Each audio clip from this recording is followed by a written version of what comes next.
broken yet shining open letter. The strongest women facing unknown struggles with bright smiles. Women, ladies, girls she has a different names as she grew up. It is not easy to play a role of any such character in their life. You people can't imagine how it works an entire psychological barriers upon them. Particularly these women has many issues in each and every steps they fall apart. Some don't want to help them, the other just pull her rights, talents, everything and tags a band that she is good for nothing. Even their freedom are designed according to their plans. If we started a plan or change those ideal thoughts of others, trust me, they are the unrecognized reptiles on earth. Her speech, her body language depends upon the other opponent opinions. Women who owns her money has separate status, and those who have not an ability to own the money or the property, that's all she is all done. In the past ages they don't even care about the personal issues of the women. But thank God they were open-minded that they do injustice to women, don't care about their marital life, just mark a price tag with lifelong guarantee insurance on giving birth with lots of babies. If she opens up her feel, then I'll say just shut up. Some things can't be changed. Okay, let's travel the journey on this modern era. Yeah, we are grateful now that it is possible enough to study and achieve goals on our own. Parents have understood our pain that we women encountered these many centuries. We have started a great furnishing career, almost we are equal to that of these modern men. But the name tag reciprocals the other side of thoughts of the people too, i.e., high-cultured women are insane. How dare she is competing with these modern men. Even though she gets married to someone else, she has to face the general egoistic thoughts of all the men and the societal backgrounds by tying a band on her waist that she should not earn more than her partner or else she should resign her job. According to me, past ages of the women was like an instant poison. The modern era of the women is just like a slow poison. The women who doesn't speaks are the wealthiest generosity personality on earth. The women with so much of desire, struggles a lot to fulfill her life are the adamant character on earth. See, in this world no one is ready to praise her wholeheartedly when she is bold or calm enough throughout her entire life. These barriers are allotted with several packed demonstrations.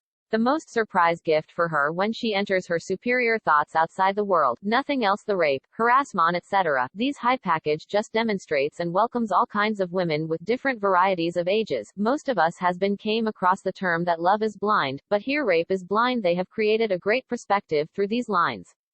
How sweet, isn't it? Don't trigger your emotion, just shut up. You are a woman, you don't have rights to struggle upon your issues. Because they have a beautiful solution, just pay off and fuck all. No one cares. Do as you like it. This society depends on women to target with so many questions but never questions the men. Rather they ask us, what is your purpose on going far for your dreams? Just stay back in your place, never travel or come on midnight, be on time. These magical advices are meant by the society for women alone. The word a shame is only meant for women, not for the men. Literally, women has created a society that men are superior than women.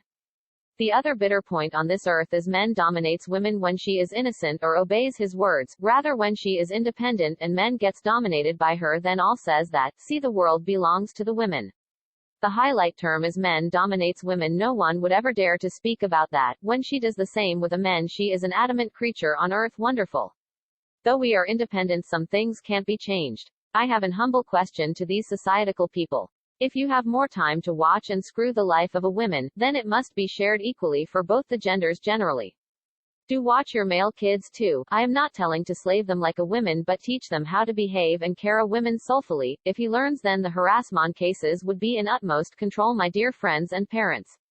They should know how to respect a woman. Just start from your home. Watch your mother and your siblings. If you did, then this caption of the word of rape would not be so common for all. When we often travel or go out or something, we as a girl, or a woman face an ugliest encounter of sight. You have guessed right, what am I talking about? Yeah, the breast. It is just a flesh which feeds milk to the young ones, but as you stare we feel like we are insecure. Is this a way you have gifted a society to us? Thanks a lot, but we don't care actually, because all said. Life unscripted, the unceasing sky being observed by my eyes, dabbled by the clouds, passing endless vibes. Here I am, resting on my back and letting my gaze upward, enjoying the nothing that is everything. I often spot myself, deeply contemplating on the fact that how come some people try to replace their traumatic thoughts by the temporary peaceful scenarios they seize often in their routines. This place where I am now, the bridge between the two lakes in the middle of the orchard, is the least I can escape from those past years I wish were a dream. Behind the premises but among the crashed pieces, away from the people but can hear the crowd, silence unlike those voices but don't understand these dreadful noises, solitude but deep emptiness. I can't escape from those visions I get to see every time I close my eyes. It makes me feel it's happening again. Again. All I have dreamed, all I have planned, all I have worked for, turns out to be all in vain. I can't believe it. I can't believe the fact that I can't move my legs on their own. I can't jump. I can't run. I can't walk, 6 years in this wheelchair and no body to console. They all gave up on me. They all now doubt me that I can ever be able to stand on my own feet. They wanted me to believe in this too when I knew I can make it. Like, come on, there is a word, miracle. I know it sounds unreal, but I believe in it. Even now after 6 years, no one sincere beside me to help, I still believe that God will make a way for me. I can't give up on my dreams I had envisioned since childhood. I can never give up on my chance and ability to become the best Olympic long jumper. Seriously, my level of motivation boosts when I just even think about it. I was almost there, almost to reach my destiny. I was riding in the car, going to my track to practice for the competition to be selected in the team, but nature had its own course. My car's brake failed unexpectedly and from the left path, a logging truck came by, ignoring my presence, crashed into my car and I don't remember exactly what occurred next. I could hear someone screaming my name in a dim voice, Harry. Harry, and just some eerie glimpses to ruin the peace for the rest of my life. But no, I won't let that happen. I left the bridge and headed towards the empty stadium I started visiting a year ago. I searched for different ways to start my journey of assembling the shattered pieces of my life currently and I, after 5 years, without giving up, found one. That stadium facing the north side from my house and my friendly bridge is the key for me to heal all wounds. I've been going there to practice some movements, thanks to my servant Billy from the mansion where I used to live with my ancestry. I just had my mother Sierra with me who passed away due to a cardiac arrest the day my incident occurred, because she heard that I barely died in the crash, but she unheard the barely and couldn't survive the misery. However, the rest of them were ashamed to be called the ancestry of a partially paralyzed person. So I made it easy for them and left the mansion. Shifted to a building, in an apartment in the ground floor. Anyhow, that amazing servant of mine with a heart of gold, decided to follow me up and help me recover. Well, he was an old man who, after my father passed in childhood, was the one to rub my tears away and take care of me. My mother never wanted to be a burden on the rest of the family members, so she was hired for a job to take care of herself and me, so she barely had time to spend with me. In that case, Billy was a good friend too. I reached the stadium and saw Billy waiting for me there, as usual. He saw me and passed an affectionate smile. God! I love this smile. He came closer and leaned over me. Oh my dear son, I'm glad to see you today. You seem to be happier today. Something you would like to share? Of course, my friend. I have great news for you. I told him. Really?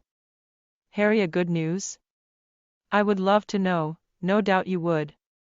But, it would be better if I show you instead of telling you. He passed me a dubious look. But waited till I showed him my moving feet, up and down, right and left. What in the world? No way. Are you kidding me? I can't believe my eyes. He started hoping in excitement and I chuckled, surprised at the fact that how come someone loves me to this extent that just moving feet could make him so delighted and selfless. I cannot wait to complete our rest of the sessions. Oh son, I pray for you every minute of the day.